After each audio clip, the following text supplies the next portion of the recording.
50,000. A few minutes ago, I was on my way home and Mike notified me that we have hit 50,000 subscribers. So thank you to everybody who watches this for your 49ers news, for your NFL news, for your food reviews, for your travel content, for trolling. Everybody, thank you. It's gone from 0 to 50K really damn fast. Really damn fast. And I mean, all I could do is talk the truth about the 49ers in a land where there is a whole lot of mistruth about the 49ers. So we've kept it real on the channel, and because of that, we've grown faster than any other 49ers channel out there. I've only been doing this for 2 seasons, and now we're at 50,000, and I only have you to thank. We have people that like rational conversation about the 49ers. Sometimes you can feel outnumbered, right? Because sometimes the crazy takes float to the surface on social media, on Twitter. But I started this and I still do it just to promote my articles up on The Athletic. And the fact that so many of you are now watching these videos, well, that means that you could see my articles up on The Athletic. You could subscribe there. You could see some of our in-depth content and obviously continue doing that. Just type in David Lombardi, The Athletic on Google, and you can find all of the 49ers written work there. So thank you, everybody. It's a good time to talk 49ers against the Cincinnati Bengals offense. Talk Joe Burrow against the 49ers defense, which got lit up by Kirk Cousins and company in Minnesota. Week 7 for the 49ers has not been good over the past 2 seasons. Last year against the Kansas City Chiefs, the 49ers gave up over 500 yards of total offense, 10 yards per play. It was by far the worst outing of the Kyle Shanahan era when it came to the defensive side of the football. It was total scorched earth. Monday night in Minnesota was better than that, but it was still really bad. Kirk Cousins threw for 378 yards. The Vikings picked up 452 yards. 6.8 per play. That's bad, too, for a defense. The 49ers could not get off the field on third down. 8 of 13 third down conversions for the Minnesota Vikings. So what went wrong? Well, a little bit of everything went wrong. Steve Wilks obviously screwed up a couple play calls. He took full accountability for that. Then Kyle Shanahan tried to take some accountability as well today on KMBR, saying that he should have called timeout on the zero blitz at the end of the first half. But the blitzes were too aggressive at some very wrong spots for the 49ers. But that happened because the 49ers were trying to overcompensate for the fact that they weren't getting home on some second and third and longs earlier in the first half. And Kirk Cousins delivered explosive plays. Why weren't they getting home? Well, the simplistic thing to do is to blame the pass rush. But the 49ers are actually blaming their coverage more than their pass rush. And this is coming from Steve Wilks, who's a big coverage guy. So, I would take his word for it. He blames his own coverage combinations. He doesn't think that he's had them perfectly aligned. And Fred Warner said he was misaligned several times in his football game, but Fred said it almost blaming himself. I could think of that first third and long that the Vikings converted to 3rd and 12 where Warner was out of position. But anyway, Wilks is saying the 49ers haven't been in the right spot on the coverage end. And if they're just a step off there, that allows the quarterback to release the ball a little bit quicker and avoid the sack. Nick Bosa's actually been playing good football this year. He had 6 more pressures against the Minnesota Vikings. He's among the top-rated defensive players in the game. He was number 1 for a while before he played a poor game against the Browns. But he was good against the Vikings, but it's a team sport. The coverage needs to fuel the rush, just as the rush fuels the coverage. The 49ers have a lot of things to fix. One way to fuel your pass rush, and I think it's mandatory, and I wrote a whole article about it last week, is to stop the run. The 49ers aren't stopping the run. They did in the second half, but they didn't in the first, and they gave Kirk Cousins too much of a platform. They're not doing a good enough job against screen passes. And against these Cincinnati Bengals, the 49ers better get ready for screen passes because Joe Burrow coming into town on Sunday is a quarterback who got hurt this offseason, this training camp. He strained his calf. That calf injury has severely compromised Joe Burrow's ability to push the ball downfield. Now, he's in a position now where time has passed. The Bengals are coming off of a bye week. And is my friend Keith in town? He needs a recommendation for dinner. Well, maybe we can help him out. Oh, yes, he is. Here, hold on. 1 second.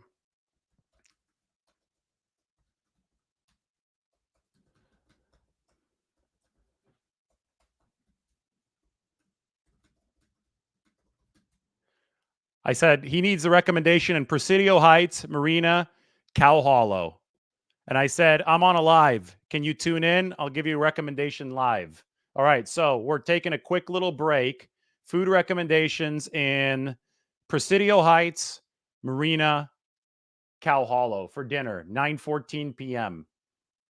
Let's help Keith out. No, don't say McDonald's. Somebody has said McDonald's. We got to give him a good food recommendation. He's up in the part of town right now that stuff isn't open to. Like maybe the City Taqueria on Fillmore would be good. I got to look it up for him. Hey, we can do whatever we want on this show because we just hit 50,000 subs. So I'm going to go back to talking about Joe Burrow in a bit. You can get your questions ready. I'm putting 50K on the screen. The City Taqueria. Let's see if they're open. They close at 10. I'm going to text him that.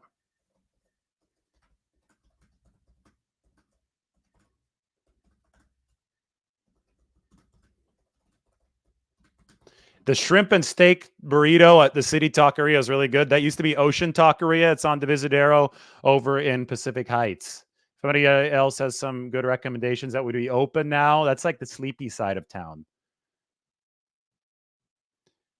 Beep Burgers on Ocean Avenue closes at 2. Yeah, that's great, but he wants to stay in that area. Keith is a big 49ers fan, by the way. He's going to be at the game on Sunday, so we can't lead him astray.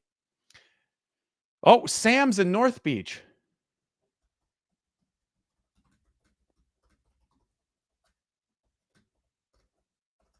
That's where I just came from.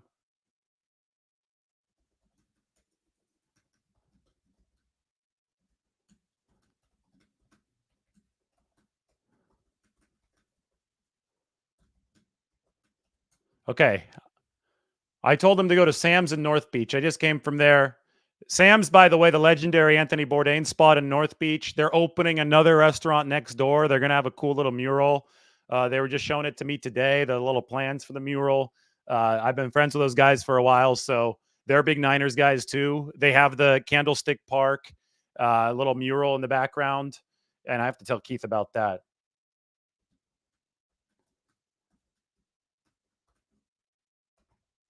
At the Candlestick panorama in the back. Perfect. Tacolicious, that's not a bad one from Andrew. Tacolicious would that be on Fillmore? There's Taqueria Zorro in North Beach, but they also have El Farolito in North Beach now too. But I don't know how late El Farolito is going to be open. I would just go to Sam's in North Beach. It's the best double cheeseburger you're going to get. It was Anthony Bourdain approved. You can get a beer there late at night. I was just watching the end of the Bills game there, and that's where I hope that Keith goes. I think he's going to tune in a few minutes, so we'll see what he picks. But Sam's is definitely going to be open for him, and that's not far from the marina. You just go there through the Broadway Tunnel, and everything will be good. Mel's Diner. I'm not the biggest Mel's Diner fan, but I guess that's a late night staple. Yeah, you can go there. And and Mel's is on Lombardi. If I can go to late night, that side of town, I'm going to Sam's. Late night, Mission side of town, I'm going to Taqueria Cancun. That's just kind of how I roll. We'll see what makes Keith happy. But, 49ers fans, if you go to Sam's, you go in the back. Sam's is like Candlestick Park that's still open within San Francisco. If that place ever closes, it will be like Candlestick closing.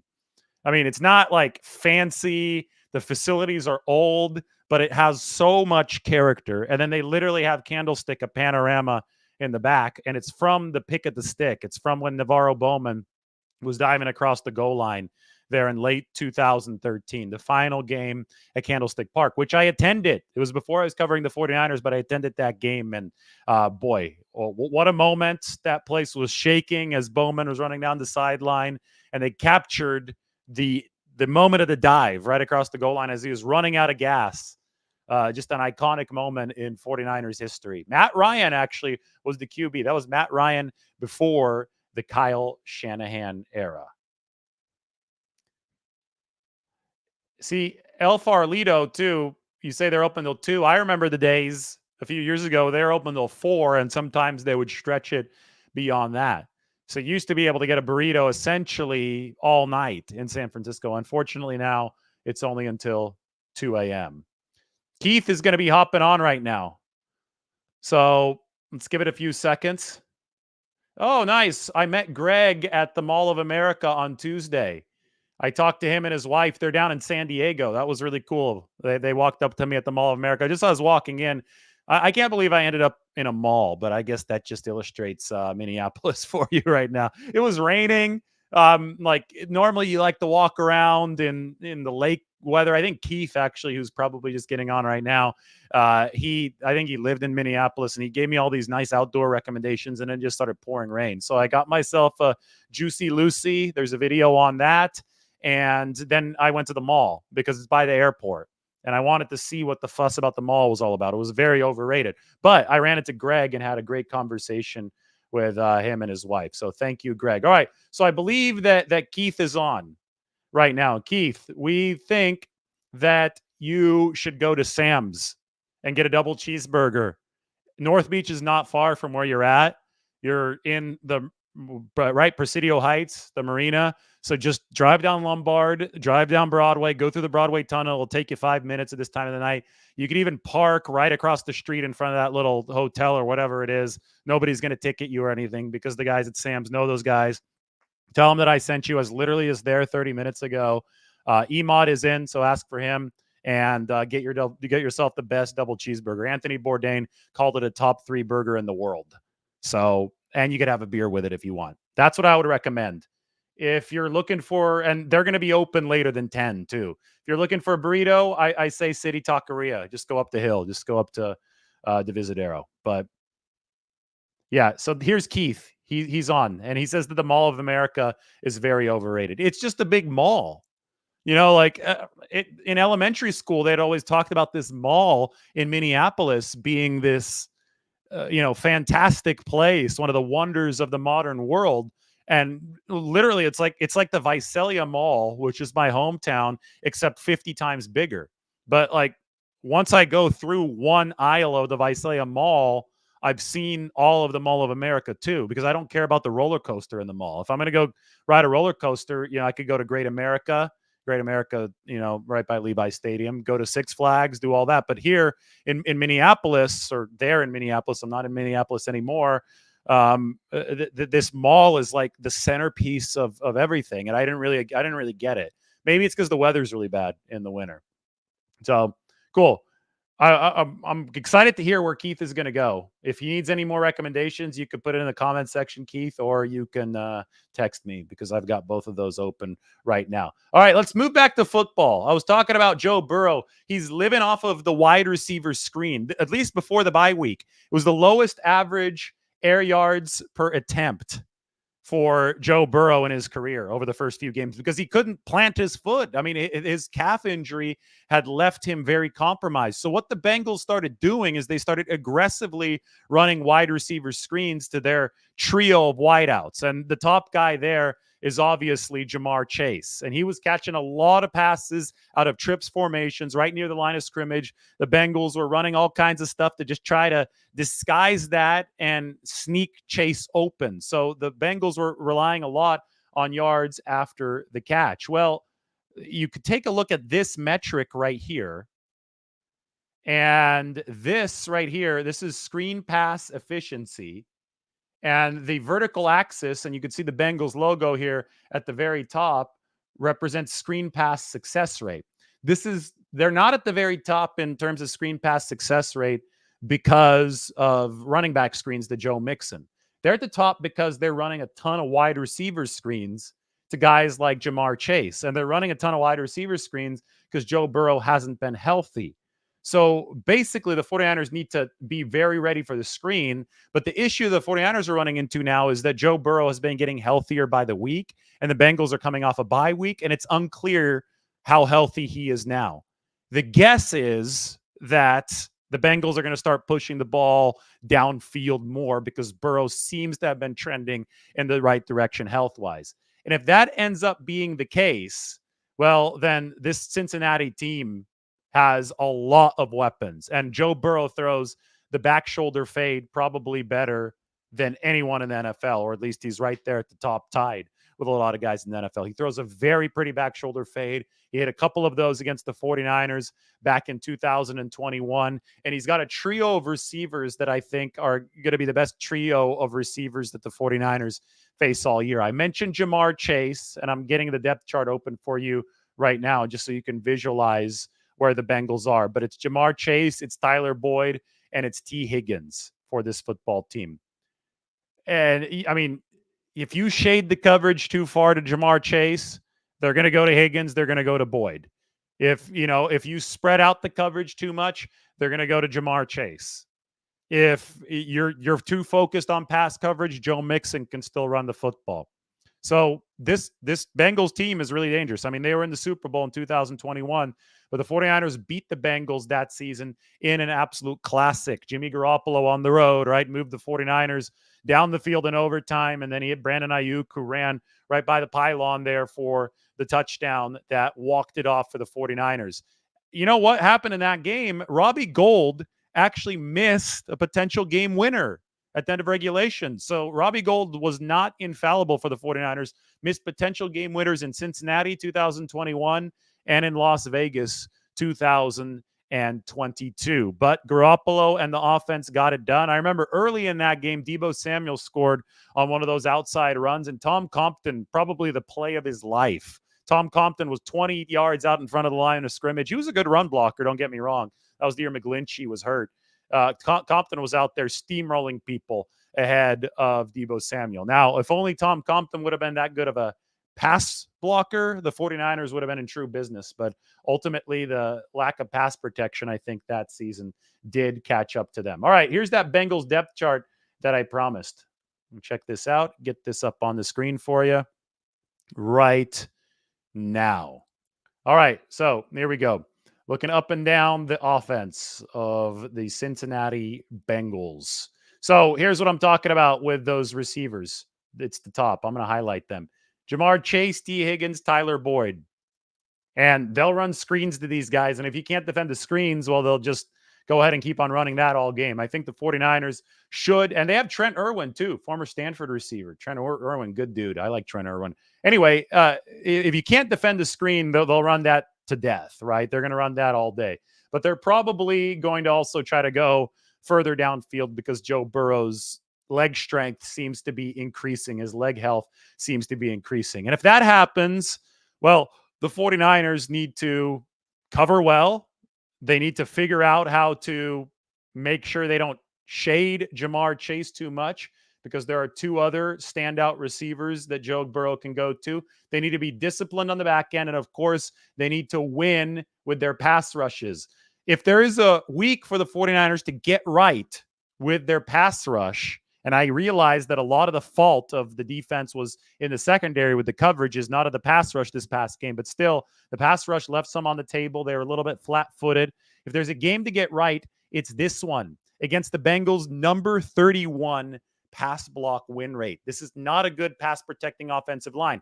Now, the issue is that Burrow is releasing the ball on average in 2.4, which is the fastest number in the NFL. So Joe Burrow is a master of the quick release, and he's had to focus on that because he's been hurt. So he's running a lot of screens. So snap, throw, 2-4. That's really, really quick, right? So the 49ers can win this game up front, but don't be disappointed if they don't have a lot of sacks in this game.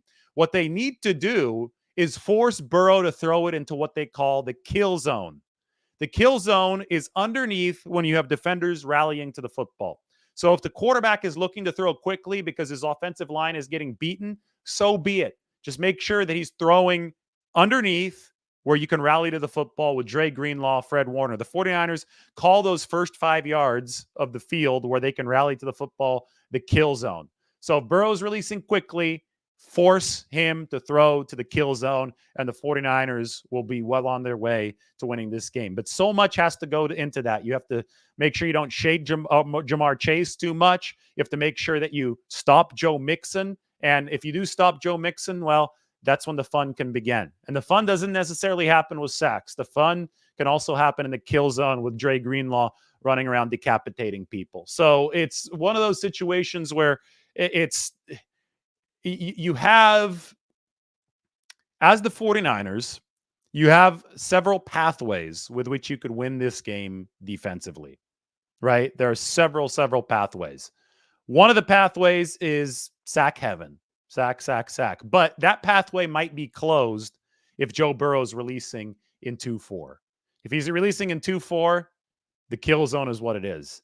And their coverage combinations have to funnel passes into the kill zone. Last week, the coverage combinations, Steve Wilks said it today, weren't good enough.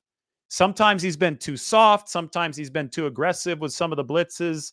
It's been a little all over the place. He hasn't hit his stride yet. And you know what? There's no reason to panic because last year, D'Amico Ryans at this time of the year wasn't hitting the right buttons either. The Chiefs put up 500 plus yards on the 49ers. In 2021, it took the 49ers defense a while to hit its stride.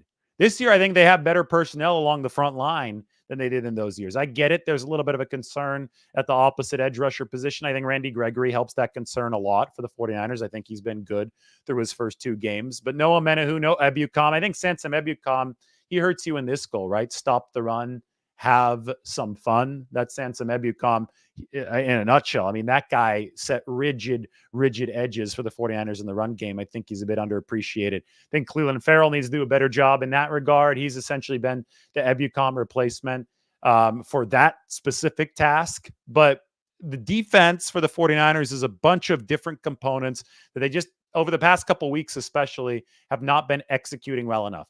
The thing that should make the 49ers optimistic is that over the first 5 weeks, in general, with a couple lapses against the run, they were doing what they need to do. And at the goal line against Atlanta, against Minnesota, they were doing what they need to do. It's not like this defense is incapable. They have shown in spurts that they can be overpowering. And a 5-game win streak where they were pretty dominant on both sides of the ball, that was more than just a spurt at the start of the season. So it's not like this team is entering week 8 without anything on its track record. They're entering week 8 in a little bit of a slump. There's a big difference between those two, right? And they're entering week 8 in a little bit of a slump with the context that they also slumped in week 6 and 7 last season. So if they turned it around last season, I don't see why the hell the 49ers wouldn't be able to turn it around this season. Trust me, you make a couple tweaks in coverage that causes the quarterback to hold on to the ball one hitch longer. He holds on to the ball one hitch longer. He's either getting sacked or he's going to the kill zone. And in the kill zone, that's where the 49ers can really have some fun. That starts with stopping the run. So it all comes full circle in that way. I think those are the keys when you face this Cincinnati Bengals team. Now, looking back at the depth chart here, the offensive line, Orlando Brown is going to play. He's got a groin issue. I know he's shaded there in red because there might be a little bit of question about that, but he has said he's going to play. He's one of the most durable linemen in football. It's a very different offensive line than what the 49ers faced in 2021, but it has struggled. It absolutely has struggled. Alex Kappa, Northern California native, went to Humboldt State, so you might recognize that name. They've got Ted Karras, who used to play for New England, over there in the middle. Jonah Williams is the right tackle. Again, number 31 pass block win rate. So this is a week for the 49ers defense to get right as far as the battle up front, but they're not going to have the fun unless they can stop the run. All right, we've hit 50,000. Again, 50,000 as I hit the 49ers Q&A. So I just want to thank everybody coming into the room right now. Look, I know that there weren't that many in here when I first started. I know it's a late night Lombardi. I think it's fitting that we're doing the 50,000 show late night because that's how this started, right? I would just sit down late at night, talk about the 49ers in 2021, and it's grown from 0 to 50K really, really damn fast. So thank you, everybody, for your support. And with that, 49ers Q&A is rolling. I'm going to check with Keith here.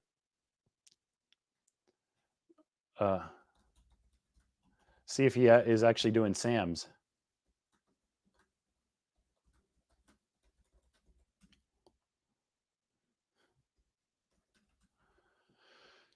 Just texted him. I went to Sam's for dinner.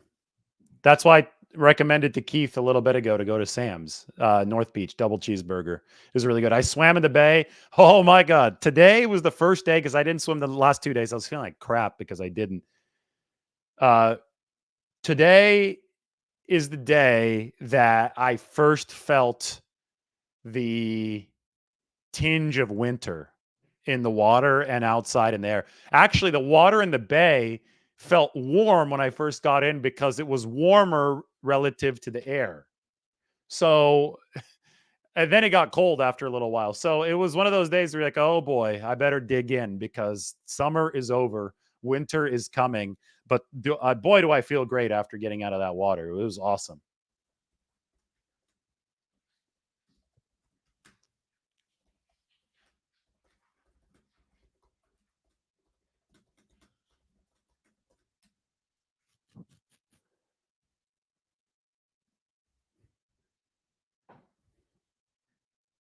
All right. Keith is heading to Sam's. Big news. He took the recommendation. Sam's on Broadway. Yes, Keith is heading to Sam's. He's going to be there very shortly. So I just let them know at Sam's that Keith is on his way.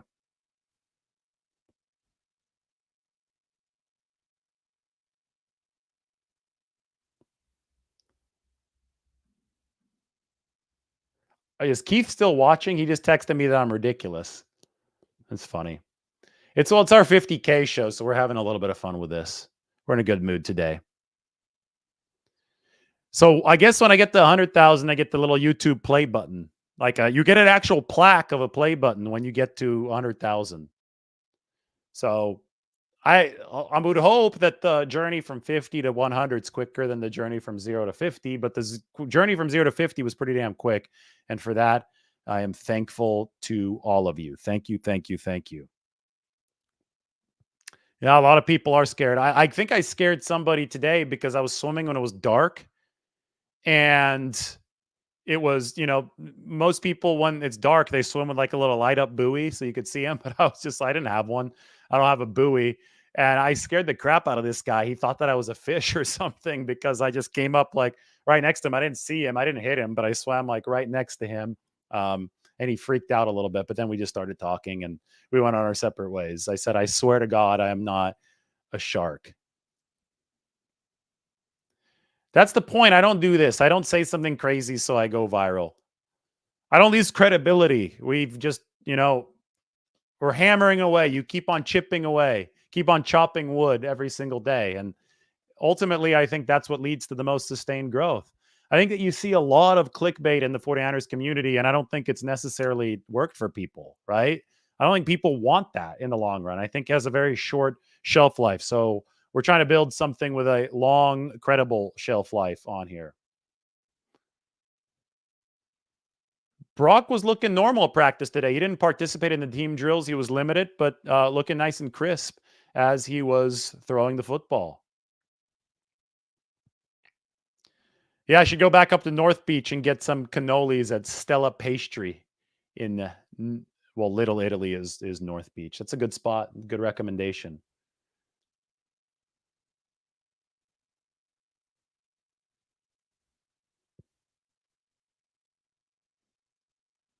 Ryan asks, what happened to the coverage against the Vikings? They were letting underneath throws and crossers. DBs were getting cooked. I just don't think that they committed to the right strategy at the right time. I think that Steve Wilks was definitely out of sorts. I think they obviously got out coached on that side of the ball. I think that O'Connell and Kirk Cousins, especially Kirk Cousins, leveraging stuff at the line of scrimmage, put the 49ers in a blender on the back end. Now, it's a lot easier to do that if you're able to run the football successfully in the first half because they're getting themselves into decent down and distance and getting out of trouble with some nice running plays. But the one play that really started it off to me was the Hawkinson. It was early on over the middle of the field, and it was 3rd and 12. So that had nothing to do with the 49ers not being able to stop the run. That was just poor alignment for the 49ers in the secondary.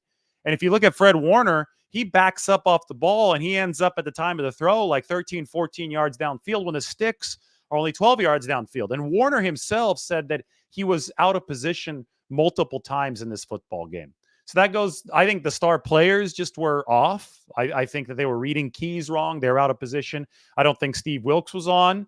I think the 49ers then compounded the issue by sending very aggressive blitzes. There was one on 2nd and 24 on that screen pass that took Minnesota. Maybe that was the 3rd and 12. That was the 3rd and 13, I believe. There was a screen pass that Cam Akers took damn near the goal line You just didn't see the 49ers on their usual game. So today when Steve Wilks talked, the theme was trusting the talent. Trust the talent. I think that maybe they got a little too exotic with the coverage combinations, leading to guys being out of place. There's other data that indicates that might be the case. The 49ers missed 9 tackles the week before. They missed 10. So they've missed 19 tackles over the past 2 games. The previous 3 games combined, they only missed 9. Right? So from 9 tackles over 3 missed tackles over 3 games to 19 over 2, something tells me that the 49ers weren't quite at home here over the past 2 games defensively. And I think that you give a lot of credit to O'Connell. You give a lot of credit to Kirk Cousins for running the run checks and then executing the audibles at the line of scrimmage. All great stuff from the Vikings. But I do think that the 49ers seem to be in an indecisive, vulnerable position on defense. And it seems to me that Steve Wilks is going to be getting back to the basics in this game against Cincinnati. Really good chance for the 49ers to enter the bye week on a good note. Now, one thing here is that Minnesota, the 49ers left there on Monday night, right? Cincinnati is coming off of a bye. So Cincinnati is going to be rested. The 49ers aren't. Short week for the 49ers against the team that's fully rested in the Cincinnati Bengals. The 49ers are staggering. They're a little beaten up, and they're about to enter the bye week, but they're not quite there, and they're coming off of those 2 losses. The way that I liken this, I trying to find a metaphor, and to me, the metaphor is a boxing match. And the 49ers are trying to get to the end of the round. The end of the round is the bye week. They've got a few more seconds left in this round, and they're just protecting themselves, and they just want to make it into the bye. They just want to hear that bell ring in the boxing ring so they could stop taking some of this abuse. The thing is, you can't just sit it out. You can't just shield your head, because you also want to notch a point in this round, right? You also want to land a punch. You don't want to just take a loss and move to 5-3 ahead of the bye. So the 49ers are staggering. They can't wait to hear the bell, but they also want to land a punch before the bell. That's the difficult situation that Fred Warner said on Monday night that the 49ers need to learn how to succeed in. They need to figure out how to do stuff and inflict damage when the going gets grimy, when it's not easy, when they're fighting uphill. They're not downhill skiing anymore. They're trudging uphill trying to get up to a chairlift that's, on higher ground than them. Can the 49ers execute under those circumstances? The 2019 team absolutely did. Won in a ton of different ways, right? 2019 team won in a defense-driven game in week 1 against Tampa Bay. They won a turnover fest against Pittsburgh, an ugly comeback win in week 3. They won blowouts, right? They won close games. They won a shootout against New Orleans. They won in the mud at Washington. That team was battle-tested by the very end of the season. This 49ers team still has time to develop the battle testing. But the funny thing is, the first 5-game start didn't really test them because they just blew everybody out. The fact that they have the ability to blow everybody out is special. That gives them a high ceiling. But to raise the floor and to actually realize that ceiling, you also have to be able to win the bar fights, because the bar fights are actually the majority of games in the NFL. It's more of the norm in the National Football League. Most games are determined by only a possession or less. The 49ers were winning the majority of their games by multiple possessions. I think fans got a little spoiled over time. And that's why there's been so much angst over the past 2 weeks. Not because the 49ers have lost to, but because they've lost to after they dominated for so long. So the relative fall has seemed larger than it normally is. Why don't everybody smash that like button, because we hit 50,000. Have we grown past 50,000, Mike? What are we at right now? And no, I don't have any information on trades. I will have information on trades the minute that they happen. But the 49ers are not active buyers this year. That doesn't mean the trade won't happen. They've been active buyers already this season. Let's put it that way. They went out and got Randy Gregory when they could. But the 49ers are in more of a position to act if something does arise, instead of trying to sniff out every single potential trade opportunity. And I think with how good this roster is, that's a good position to take. It's going to take a lot to find a way to make the roster better.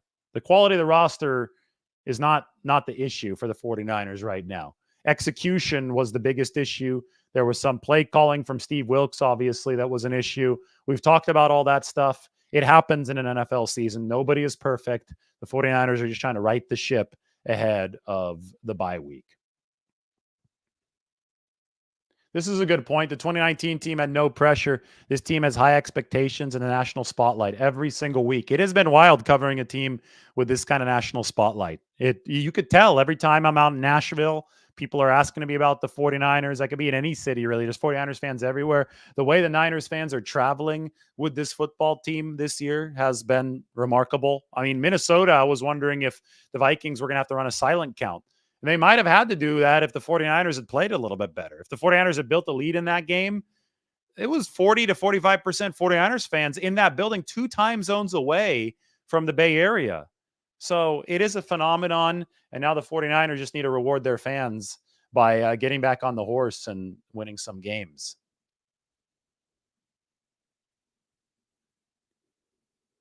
Elijah Mitchell, last 2 games, 3 carries, -4 yards. Yeah, it doesn't seem like he's completely right now. I also think there's a degree of predictability when he's in the game. Anytime he comes in, the 49ers hand off. And the Vikings were really keying in on those runs with their run blitzes. It was a tough day to run for anybody because of how aggressively Minnesota was run blitzing. That's why Purdy had a nice game throwing the football until he got concussed.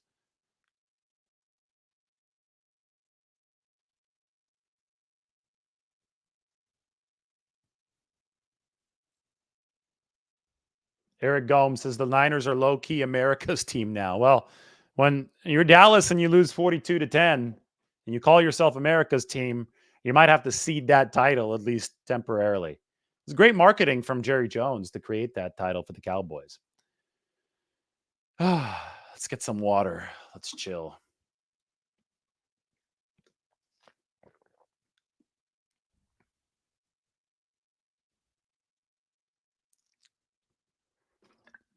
We haven't confirmed that the concussion was on the quarterback sneak, but we're guessing that it was. Kyle Shanahan said the same thing.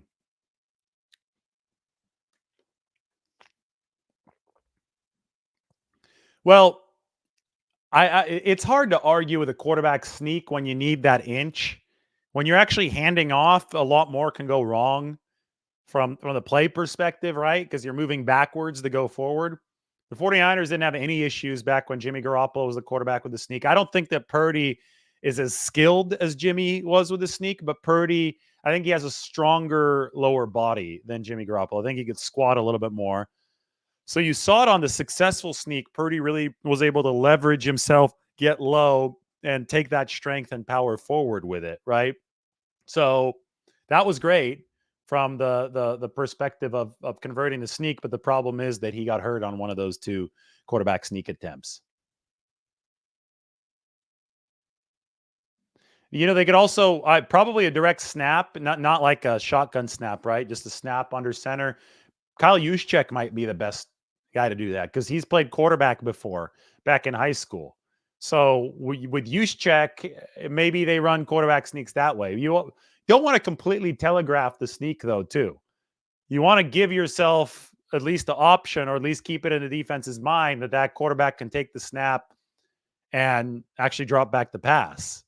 You can run the big play fake, and then you send out a tight end or an eligible tackle downfield, and you could toss it over the defense. So the quarterback being under center, as we learned in an NFC Championship game when Purdy got hurt, the threat of him being able to do multiple different things is very, very valuable on the football field. Yep, Purdy's very obviously a tank from the leg down.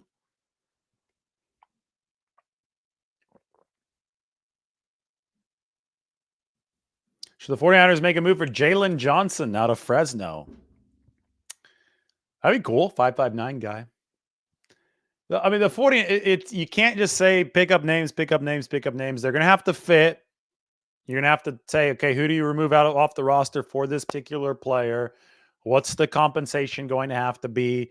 All that stuff, because there are other teams that are interested in improving their roster as well. I tend to sit back and see what the 49ers actually do. The deadline is on Tuesday. I'm very much looking forward to that Maybe the 49ers make a move before this weekend. They probably don't. They probably don't make one before Tuesday. You've gotten your big trade already. Randy Gregory is a big addition for the 49ers. We'll see if anything else happens. And when it does, I guarantee you I'm going to blanket the hell out of it. I just don't like to sit here speculating. Speculate. The people who sit here and speculate about this stuff, what's their hit rate? 0.2%, correct? They just throw a bunch of names out there and then, never talk about the hundreds of names that never came to fruition for the 49ers. So I'd rather talk about solid football, solid facts, what the 49ers have now, and then we could analyze any trade after it happens. Last year, this time, we were analyzing the hell out of the Christian McCaffrey trade. That was fun.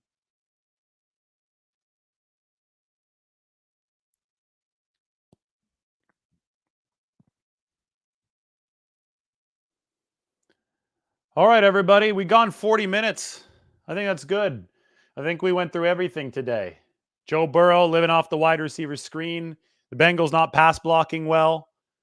Jamar Chase, but they've got other receivers. You can't shade him too much if you're the 49ers. Stop mixing in that run game. Stop the screen passes.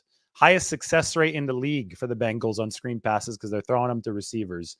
And here's the ultimate key. Burrow's getting rid of the ball quick. So make him get rid of the ball to the kill zone if you're not going to get that sack. The kill zone, first 5 yards right there in front of the line of scrimmage. Let Dre Greenlaw, let Fred Warner get after it. We have hit 50,000. Thank you so much. And if you're online right now, subscribe to The Athletic, but hit that sub button right here.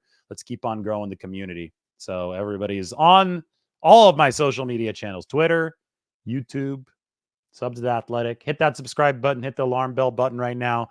Will the 49ers beat the Bengals coming tomorrow? Brock Purdy update coming tomorrow. Prediction coming probably Saturday. Stadium video, even though it's a home game, coming on Sunday. Oh, we have a hell of a program coming for you. So hit that sub button. Thank you for 50,000. It's been a hell of a ride, and everybody have a good night.